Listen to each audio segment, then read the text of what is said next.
Hate is an action. We could have unlimited free speech were it not that speech is a precursor to action. Hate speech is a crime because hate speech leads to hurtful action. Free speech is restricted. Libel, threats against persons, and derogatory comments about protected groups is considered hate because this kind of talk leads to acts that harm others. It's okay if someone hates you personally, no one cares. Your personal hate of your neighbor is not expected to result in your neighbor being physically attacked by third parties. But you cannot hate a person because of their race, religion, sexual orientation, or gender identity. If you hate a person because of a physical or cultural attribute that will lead to other persons physically attacking them. Hate speech is not technically a crime in the United States, a nation where free speech is the norm. But hate speech becomes part of a hate crime when the crime is motivated by hate as indicated by the speech that accompanies the crime. An assault is an assault unless precipitated by hateful rhetoric. Then it is a hate crime. In Canada, the situation is different. Section 319, 1 makes it an offense to communicate statements in a public place which incite hatred against an identifiable group. This means the statement is likely to lead to a breach of the peace. It is okay to claim your mother wears army boots in Canada. It is an indictable offense to claim all mothers of Filipino Asians who have Melanesian fathers wear army boots. This kind of talk will lead to third parties attacking Filipino Asians who have Melanesian fathers and must be met with the full force of Canadian law. Is it hate speech to quote statistics that demonstrate a statistical greater probability for whites to be attacked and harmed by non-whites? Can we pose the claim that it makes more sense to move from a predominantly non-white nation to a nation or area that is predominantly white? Is it okay to argue Muslims are better served by moving to a nation governed by Sharia law? Does it matter if the person making the argument is Muslim or Christian? But if hate speech is to claim some counties are white, how could a comparison be made between white and Muslim nations? Or do you claim that the dispute between these regions is about law and not about religion or race? Which nation is more racist, the one that restricts immigration and remains racially homogeneous and experiences few incidents of racial bias, or the racially heterogeneous nation? The latter nation contains many different ethnicities, some which provoke incidents as part of a political agenda. It makes sense for those who engage in hate to manipulate events. Might some of the incidents of hate crime exist to increase the incidences of reported crimes in support of a political agenda? Assault is a crime, but if one assaults the person to take their wallet, this keeps the action within the acceptable parameters of crime. If one robs the person because of their race, this makes the assault especially heinous. It is not a hate crime to assault a person because they represent a member of the middle class. Hard-working, prosperous families are not an identifiable group with protected status, at least in Canada. It is not considered a hate crime to rob people because they are rich, but it is if they are black, but then only if one is white. Hate crime focused on race unfairly targets whites as the numerically superior race. There is no hate involved in disparaging the well-off. Perhaps we even think the envy gives us the patina of righteousness. The tinge of depravity attached to money gives governments the right to rob the rich to help the poor. Indeed, even criminals may gain a patina of righteousness when they rob the rich with the avowed intent to help the less well-off. Two wrongs do not make a right. If the gains of the wealthy are ill-gotten, why is wealth gained through robbery seen as more legitimate? If large concentrations of wealth are so abhorrent that robbery becomes a legitimate method of redistribution, why are businesses allowed to exist? If profiting from business activity is wrong, why permit the process? It appears the West has embraced two incompatible and equally unsavory options. Capitalism and communism are second choices. One is chosen over the other because one or the other is the only choice we have, and we want one less than the other and one more than the other.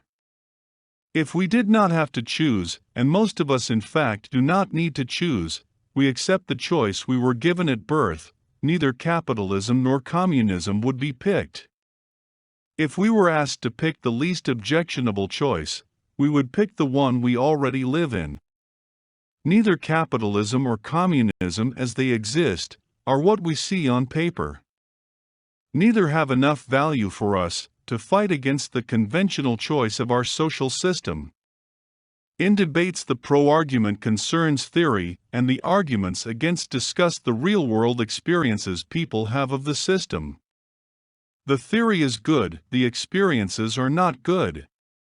Capitalism and communism both claim ultimate power rests with the people. There is no power of the people, because the people are an abstraction, not a viable being. The people at best are a mob and at worst an ideal. Christian theology does not see one people.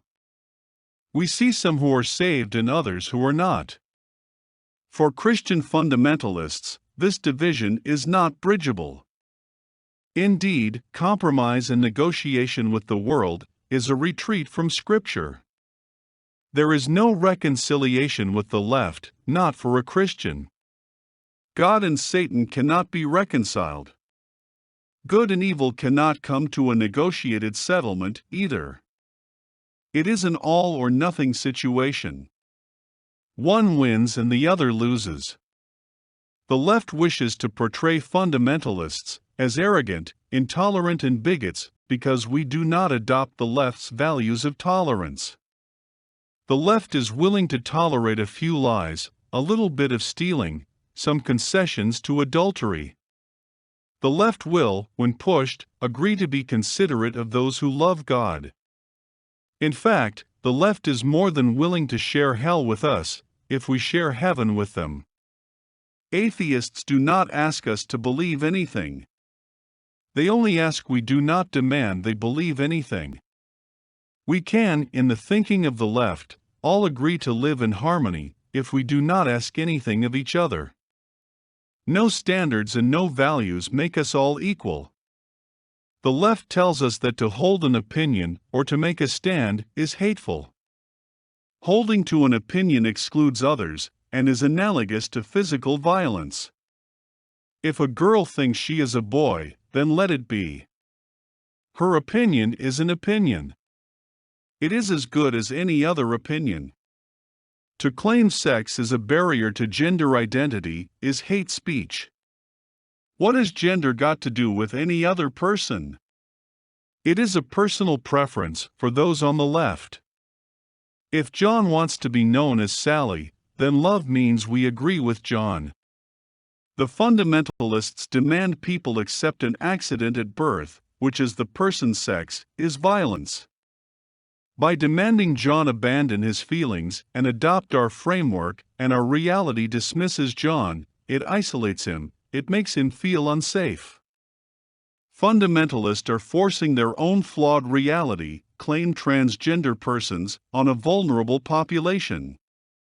This means that the left cannot logically refute the fundamentalists' arguments. Indeed, fundamentalists are forcing a reality on the left, and we can do it. Our reality has nothing to do with feelings. Our reality is based on fundamentals. Fundamentalism is viewed as hate by liberals. They hate fundamentalism and they hate fundamentalists. Objective reality is an attack on subjective reality and spells the end of any reality grounded solely in emotion. If emotions are real, then a word that hurt is analogous to a slap. Subjective impressions are what matters. If reality is composed of subjective impressions, it is legitimate to respond to the hurt inflicted by a careless word or the use of an inappropriate gender term with a comparable amount of physical force. Real pain and emotional pain are both subjective in the liberal worldview. Emotional pain and physical pain are, in the liberal mind, analogues. There is no objective hate in a word. Words convey meaning, not emotion. Hate speech is simply a perception transformed into a person's reality.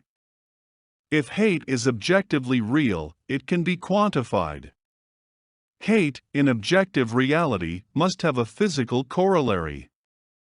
There has to be an action along with the words of "there is only information."